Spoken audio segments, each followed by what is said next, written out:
Watch lovers, how you doing?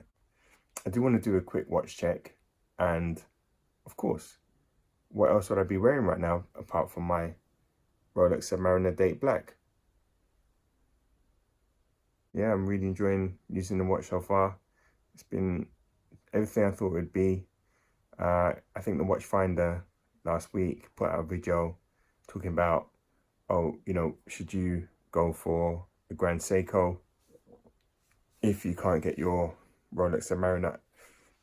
And look, I think that video was just, I don't know, was it trolling everyone? Because me personally, look, if you walked into an AD looking for a Submariner, you're not gonna come out of that AD or watch, I don't know, watch shop saying, okay, look, I went in for a Rolex Submariner date, and then I'm gonna come out with a Grand Seiko and be like, yeah, fantastic. What?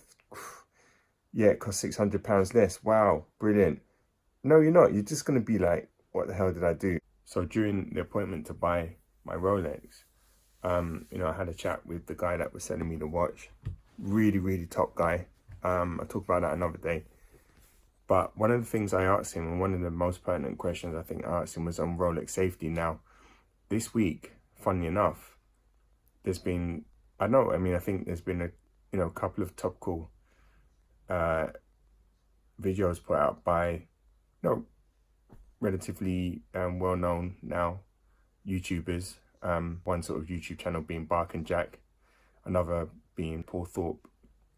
And it all started when Bark and Jack put out a video earlier in the month explaining how he nearly got mugged for his Rolex. I found Bark and Jack video. If you watch the video yourself, I think there could have been a bit more caution in that particular incident in terms of, he knew he had an expensive watch on.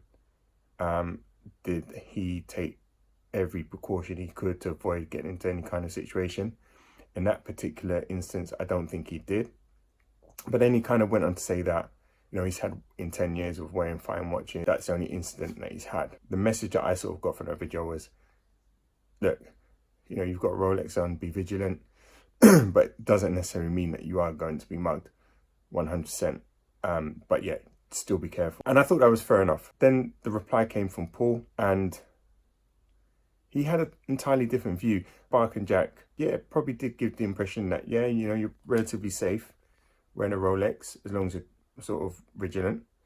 The response from Paul talked about a lot of London crime stats, his history of being a Londoner, and perhaps maybe not living in London now because he didn't want to bring up a family in London because of the risks of crime. He talked a bit about gangs and the gangs that are, and so did Bark and Jack, to be honest with you, but he talked about the methods that the gang used to flesh out and target those that have expensive items on them, including watches, jewelry, that sort of thing.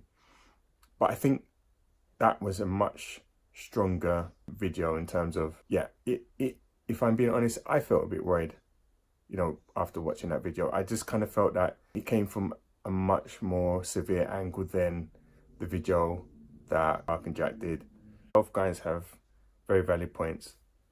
For me, I would say, yeah, of course, one video was showing one sort of side, another video was more of a, different angle and things. If you watch the two videos, maybe I'll link them in the video, maybe I won't. I'm not sure yet, but if you watch the two videos in question, I think you'll find that, yeah, I just kind of feel from personal experience and what I know and people that have owned fine watches, those that have had no trouble and those that have, I feel like it's something in the middle. It's something that I spoke about at the AD when sort of finalizing the purchase of my own particular, my own Rolex. So going forward, I've got a few plans for the channel. First of all, I'd like to say thank you for the support I've received so far. The videos I've put out have been viewed far more than I expected them to, given that it's my first two watch videos, and clearly I'm still sort of learning my trade. I haven't got all the fancy kit. I don't know it depends how successful the channel goes, but this is more just like a personal thing for fun. It's kind of an interest, and I thought, well, why not stick it on YouTube, see what people think of my experience, whether it could help people.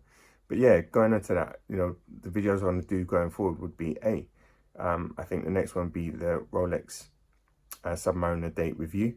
Being a fine watch fan, I've really enjoyed owning my Rolex so far. Definitely, you know, taking it to another level in terms of the watch game. But I don't want to stop there. The next watch that I want to get is, or the next watch that I'm going to go for is not a Rolex or anything like that. It's not going to be like a Batman or you know, AP. Whatever watch brand, whatever watch you're trying to buy, whatever watch you love, if you've gone into the shop to buy that watch, if there's a waiting list or if there's some sort of reason why you can't get it, look at other ways A, you can get that watch. B, go on the waiting list and just see it out. Wait, cultivate that relationship with AD. When you eventually get the right watch, it doesn't really matter what you spend. You're not going to regret it.